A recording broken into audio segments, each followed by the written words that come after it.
Hi guys, Asmo here, and with 3.15 Expedition League launching soon, I have for you some tips and recommended builds as well as what build I am starting with for this league. Let's start with the recommended builds because that's what everyone is wondering about right now.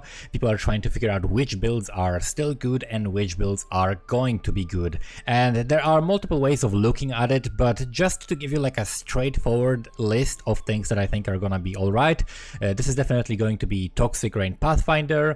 Minion builds are definitely going to be still strong, especially things like skeletons. Soul Rest Necro is still gonna be really good. There are going to be various trap builds that are gonna be strong.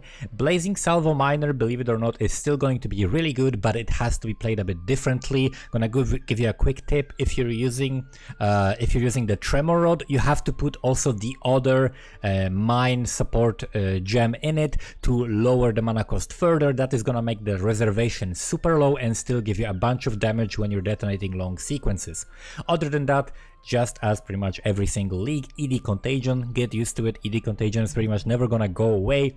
It's a build that mechanically is so good that it's always gonna be kind of a viable league starter to play with. And if you really want to play, for example, a melee skill, then out of the ones that received buffs and nerfs in the patch notes, I think Ice Crash, Consecrated Path and Tectonic Slam were the ones that got the biggest buffs, and they are also pretty solid skills, whether you want to use them with something like Hollow Palm Technique for the Ice Crash or maybe just Tectonic Slam Chieftain. These are definitely going to be very viable in terms of melee characters. But if you're looking for the most overpowered thing you can possibly play, something that avoided all of the nerfs, something that is still gonna be insanely powerful and melt all of the content and run really fast, it's going to have to be the duo setup of a carry with a spell that has a physical damage converted to elemental damage. Doesn't matter what spell it is, it can be Penance Brand, it can be EK, whatever else you wanna put in there, and an Aura Bot. With two players running this setup, you can just melt everything. You can pretty much run with like you can grab another player who's like a support and AFK in simulacrums with your Aura Bot, with minions. Like, you can do so much with this setup, and it's definitely going to be very effective because Aura Bots is like the most powerful broken thing in the game still that hasn't received pretty much any nerfs in this patch, because all of the damage coming from the auras and aura giving the multipliers has not been nerfed, because the multipliers that has been nerfed only are pretty much coming from the support skills, so that is still going to be incredibly powerful. Now, when it comes to the other way of looking at the league start, I'm gonna give you some tips. First of all, this league is going to be a giant meta shift.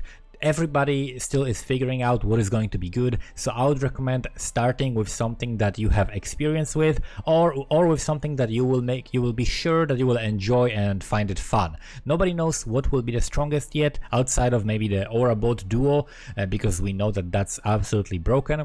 But people are gonna be figuring out the new skills, the old skills with the new supports. All the numbers are gonna be completely changed, and because of the exponential nature of the scaling in this game, the small changes can have very big impact in the end game.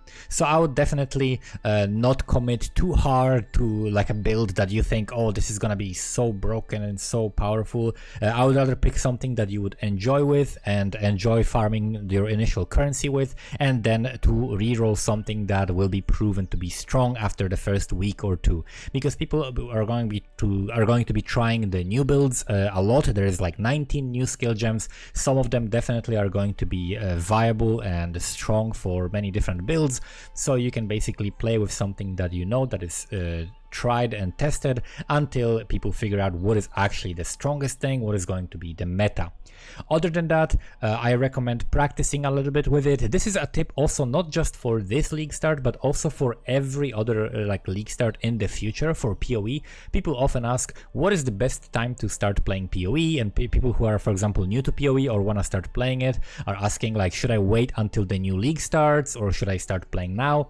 The ideal time to start playing the league is a little bit before it launches, because you want to learn how to level your character efficiently. You want to figure out which gems you're gonna need to get, how are you gonna gear your character, what passives you're gonna take. You want to make these initial mistakes early on, and then as the league starts, you're gonna be able to start fresh, fixing all of those mistakes that you made, and it's gonna be a massive difference between your first character and the next character that you made once you learn some more information, once you figure out some new tricks and how to set up your character and look at a couple of guides. It's gonna make a massive difference. So definitely give yourself a little bit time to practice. Also, set up your loot filter. Loot filter is something that can help you speed up your gameplay a lot and basically save you time, and time equals currency in this game. I have loot filters that I'm using for my casters and for minions, as well as for toxic rain. So those filters, as always, will be updated shortly before the league launches, and they are available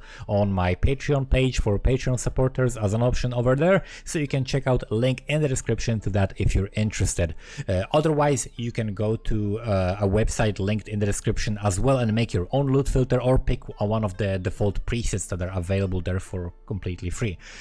What I am starting with this league is going to be most likely Ice Trap Saboteur. Ice Trap Saboteur is shaping up to be an incredibly powerful build.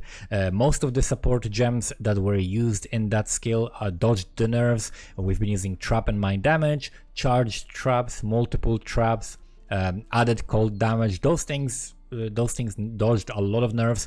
The things that have been nerfed were like elemental focus, control, distraction, hypothermia, but you're not necessarily required to run those supports. There are other options, so this is still going to be an incredibly powerful skill. It's also very simple to get started with. It's a bit on the squishy side, or actually it's a very squishy build until you start getting some avoidance, and then you can freeze stuff, but it makes a lot of boss encounters easy, especially with the changes to how you're going to be able to chill and shock bosses.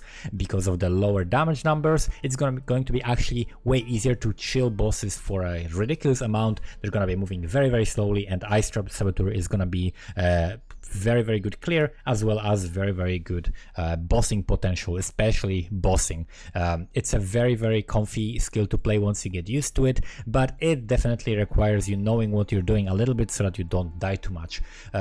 If I wasn't starting with Ice Trap Saboteur, I would be probably starting with the Soul Rest Summoner, because despite small nerfs to some gems, as well as the Blade Blast having removed unnerved, the skill is so ridiculously powerful. Soul Rest is so ridiculously powerful that it would still be very strong. But that's what I'm gonna be going with. Let me know, guys, in the comments below what is your build that you're planning to start with. Thank you guys for watching. Enjoy your League Start, and see you next time.